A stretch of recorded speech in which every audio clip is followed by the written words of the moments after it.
Watched the Benghazi thing with great interest, Sean. I think it's one of the worst incidences, frankly, that I can recall in my career. It put the whole capability, claiming the terrorist problem solved once we got bin Laden, that Al Qaeda was over with. If they told the truth about Benghazi, that it was a terrorist attack by an Al Qaeda affiliated group, it would have destroyed the false image of competence that was the basis of his campaign for re-election. Well, they lied. They claimed it was because of a demonstration video, so they wouldn't have to admit that it was really all about their incompetence. Did the State Department and the White House NSC ignored repeated warnings from the CIA about the threat? They ignored messages from their own people on the ground that they needed more security. Indeed, they reduced what was already there. And the administration either had no forces ready to respond to an attack, which should have been anticipated on the anniversary of 9/11, or they refused to deploy them when our people asked for help. Oh, Dick. Where to begin? You are going to talk about incompetence?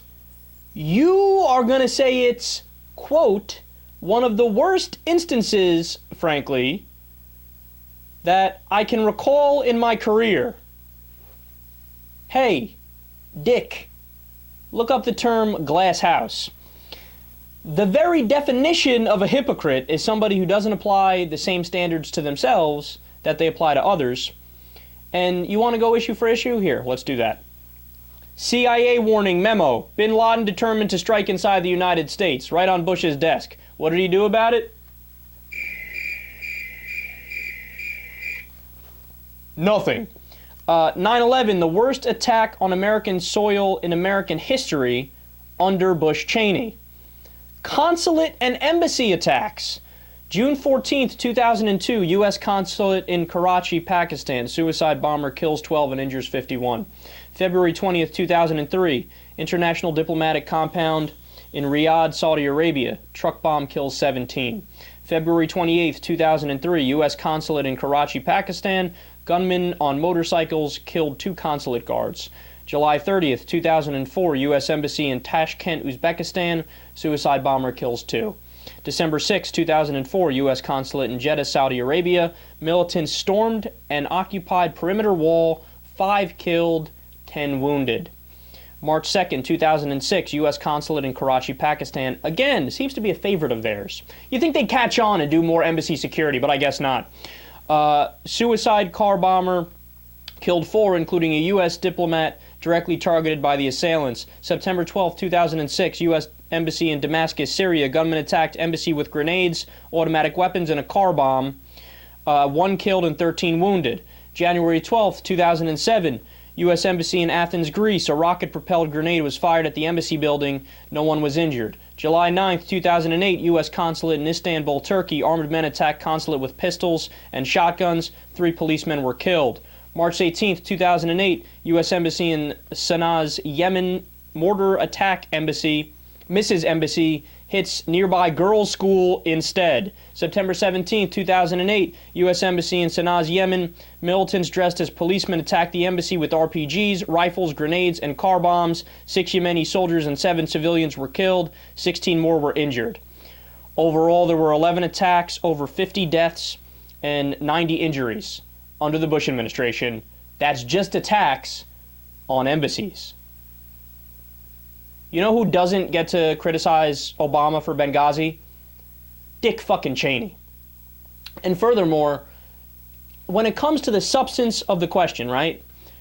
Hey, could this have been prevented? If so, how? And how do we make sure we prevent it in the future? Well, one would think of increased funding for protection, right? That seems to be what makes sense, right? Well, guess who voted against increasing protection specifically for Benghazi? That's right, the congressional Republicans.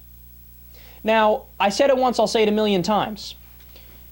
Is it possible Obama chose a kinder narrative out of 2 possible scenarios? Either it was a protest that led into a terrorist attack, or it was just an Al-Qaeda terrorist attack. Is it possible he chose the kinder narrative so that he wouldn't get as attacked going into the election?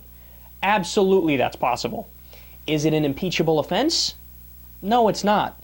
Do I wish that if he did mislead a little bit, that he would have told the truth from the beginning? Yes, I do. But again, is it an impeachable offense? No, it's not. But you know what might be an impeachable offense? Lying us into a war with the guy that didn't attack us, maybe let's call him Saddam Hussein and call the country Iraq, and then after we get in there realizing, oh yeah, they didn't attack us, but we had to invade because he had WMDs. Turns out he didn't have WMDs either, so that was a lie, and then you move the goalposts again to, yeah, no, he's just a really bad guy. All right, but there's really bad guys all over the world. In fact, we actively support a lot of really bad guys. We prop up really bad guys, dictators that are kind to the United States but repress their democratic regimes in their own country and often rule by force, right? No. Again, here's who doesn't get to criticize the Obama administration over embassy attacks. Dick fucking Cheney.